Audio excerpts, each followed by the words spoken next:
Hello, my name is Bee and I am here for you today to do a little video about spellcraft in the ancient ways. And I am a priestess of Caradwen, priestess of Avalon, and I live in Avalon, Glastonbury. And this here is my little wheelie cottage. Every witch needs her own cottage, and I have a little caravan that is right outside my house. It is quite famous here in Avalon. It's where we meet, where we greet people, and where we discuss things that need to be discussed regarding spellcraft. We work with the dark goddesses, but our main goddess is Caradwen. She is the witch in the Welsh mythology, and she is a wit woman, a wise woman, a Sunuraig. So I wanted to tell you a little bit about our recent trip to Lake Bala. Lake Bala is where traditionally Caradwen is located.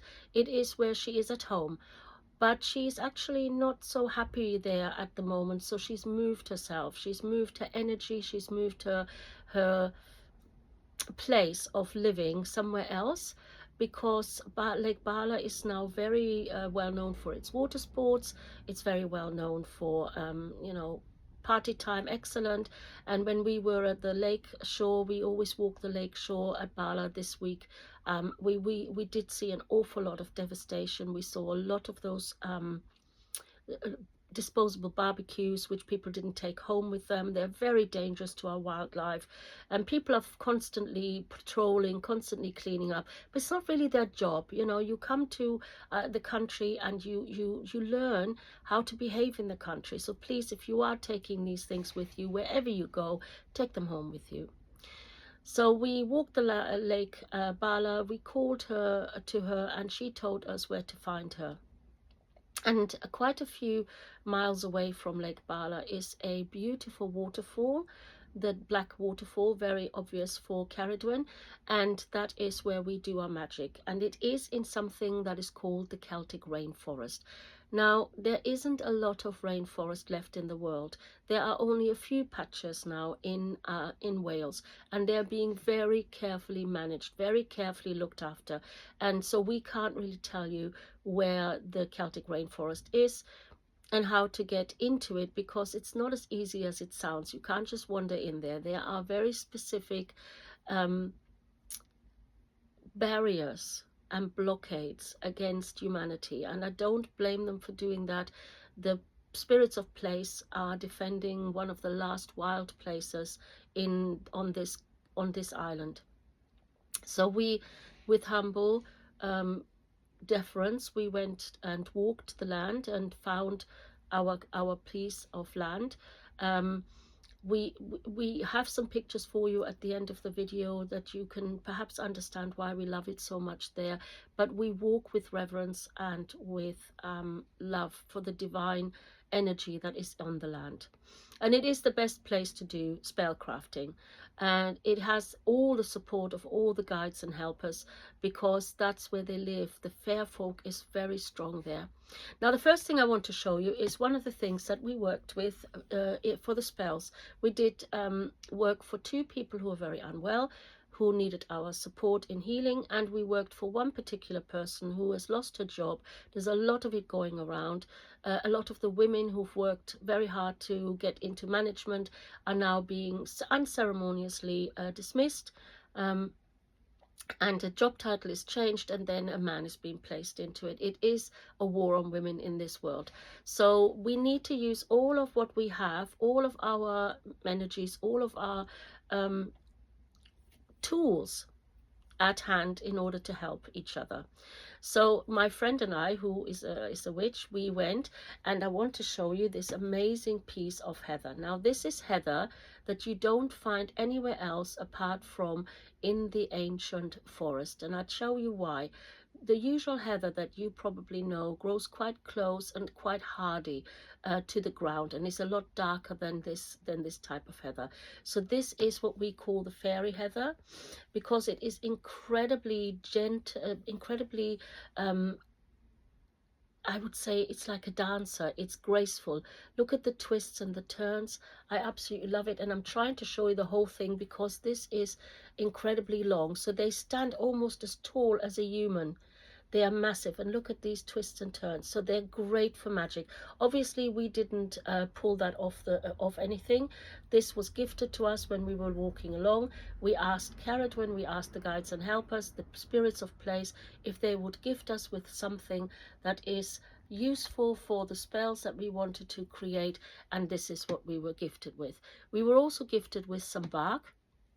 So there's a lot of bark from the trees, especially the yew trees and the pine trees, and we pick the bark up, we check it whether it is already an environment for the for animals to live in, and then we put it back down, and then we find a piece of bark that is still virgin, as we call it.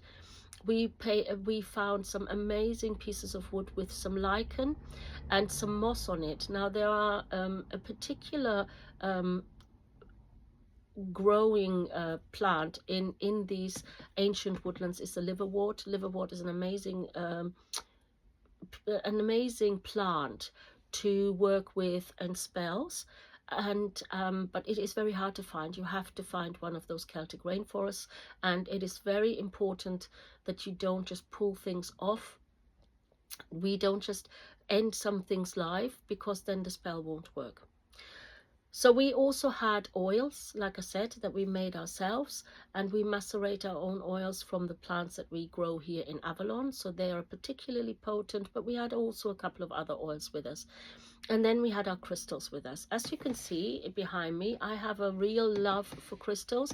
I've been working with crystals for over 30 years. And to my astonishment, there are more and more new crystals coming out these days, because a lot of people are finding things that we used to discard. We used to just throw them away because they weren't gem quality or something like that, that are very, very special. So we took some of those from Avalon to Bala, to Caradwen's pool, as we call it, which is where we worked. And so one of the things that we took was aventurine. Aventurine is very, very special to us. Malachite and azurite is very special to us. These are all earth crystals that are there for manifestation. And we wanted to manifest health, and we wanted to manifest abundance for our sister, because she needs to have a certain amount of abundance in order to pay the rent, etc., etc. You know how it is. So we sat in the bilberries, which are the progenitors of blueberries. In 1940, in the war, the British sent the Australians bilberry plants, and the Australians made them into blueberries. They created this hybrid of blueberries, which are now something that is sold all over the world. But bilberries are the originators, and it's beautiful. They're like a bed that you sit in or lie on when you are doing the work, or when you're just relaxing and meditating. And all around us was then this heather, this incredible, astonishing heather. And so we started with casting a circle, as we always do in our tradition, as every witch should do if you're working somewhere. And obviously, right before we started the casting the circle, we gave offerings to the spirits of place. We asked for their permission to work there, and they were very welcoming. Now, the interesting thing is that we came as close as we could to a very deep ravine in which the waters cascade.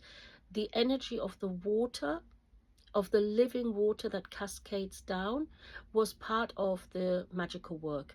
Then having that beautiful earth under our bum, then having the crystals, we had a fire. Now we will say we use fire in a very safe way.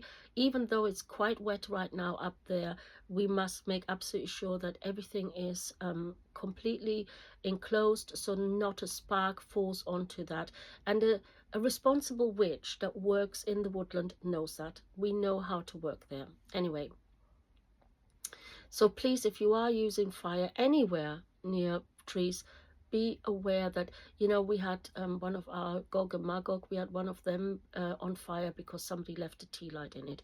Don't do that. Don't always have a piece of glass or a piece of metal in which you have your fire. So we started we started casting our circle. Then what we do is we call in the 4 masculine figures of the story of Caradwen. to be the guardians of the watchtowers, which is a really beautiful thing to do. So we called to them, and then we called to Caradwen herself and asked her for her support in bringing what is needed by our sisters: healing, health, good recovery, speedy recovery, and of course a job that is fulfilling, has great colleagues, and also spends, earns enough money for her to look after her children. So that's what we did, and we sang. We are a singing tradition. We always sing. We sang a beautiful song by a lady called Yvette Stralens, which was sung in the conference, and I'm going to sing a little bit for you. But my voice, I've just got over COVID, so my voice is not at its best. So Yvette created this beautiful chant for the conference. We send you healing from the earth and the heavens above. We send you healing. We send you love. We send you healing from the earth and the heavens above. We send you healing. We send you love. So we sang that 3 times 3, that's 9 times. Once for one of the ladies that's ill, one for the other lady that's ill, and one for the person who needs a new job. And then we said our spells. So we talk about spell songs. Caradwen is a spell song singer. In her story, she creates this brew, and with every herb that she tosses into the brew, she sings a spell song that is specific to that herb. So we did the same thing, and then we blessed everything. We asked Caradwen for what we need, which is always the way forward, and then we sent some more energy through it and gifted the crystals. The crystals were the activators. We spoke to their spirits, and we made sure that they were aware of what we needed. They had been programmed, cleansed, cleared, and they knew what their job was. And we have to ask permission of the crystals. You can't just buy a crystal and be done with it. This is something that the crystals are very clear on. If you want us to help, then you must ask us, you must communicate with us. And the other thing that I wanted to say just before we finish is that whenever we work with crystals, we also have the dragons around. The dragons are the guardians of the crystals. They are the guardians of the earth energy. They are the ones, the old stories of where the dragons hold the hoard, and they sort of gather all the precious metals, and they gather all the gemstones and everything. It's nothing to do with being rapacious and wanting to have wealth. What would a dragon do with a whole load of wealth? That's a human thing. It's a human projection. What the dragons are doing is they are making sure that the crystals who are really high quality healers and activators, that they go to the people who will treat them with a lot of respect, with a lot of love, and with a lot of discernment. We know that not every crystal works with everything that we want them to do. We know that we have to be good to them. I mean, people always wonder why I sit there stroking my crystals. So one of the things I wanted to show you is this beautiful crystal that was, it's a rutilighted quartz, and it's an absolute stunning piece of crystal. And this is my beautiful ally. They are all my allies, and this ally is a specific ally to remove any darkness, to remove any suffering, any not peaceful energy, to balance. It's just a beautiful, I wish you could see that really well. It's just a beautiful piece of quartz, and I work a lot with quartz. So yeah, so we did this wonderful spell right there and sitting there, and even though it was a bit it wasn't raining, but it had been raining, so it was a bit soggy, but just sitting there and hearing that water and seeing these ancient trees right above us, an old oak that was already shedding its acorns, and a rowan tree which was absolutely stunning with the red berries that were being shed. So these are gifts of the earth that we are always grateful to receive, and we always use them for something very special for the world. So that was our spell. And then obviously we said thank you to Goddess. We said thank you to the guides and helpers. We said thank you to the dragons and the crystals. And then we opened the circle and let the energy, that healing, beautiful energy that we had received, come back into the earth. These are very, very simple spells. They're very simple spells, but they are incredibly effective, especially when you put your heart and soul into them. And that is what we do. We put our heart and soul into these spells, and we are really we did a spell some time back for a sister who really wanted to have a baby, and we renewed the spell at Beltane. We gave it a proper wallop.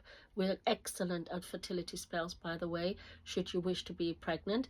And she's now pregnant, and it's such a beautiful thing, you know, to be a part of a creation of a new life, the descendants of a new soul into incarnation is a real honor to all of us. So there you are, Spellcraft for Abundance in the season of abundance. And abundance can come in all sorts of forms. It doesn't always have to be wealth. We have to be really careful that we understand that, you know, wealth has many meanings. Wealth is our families, our friends, our roof over our head, even if it's just a small little caravan that is your kingdom. It is yours. And the world doesn't always have to be extremely rich and extremely wealthy. Look at all the mess that is being made by the people who have the power, who have the money, who feel that they are better than anyone else. And then fate comes along in the form of a big storm, and I'm not taking joy in that, but we are never more powerful than Mother Nature.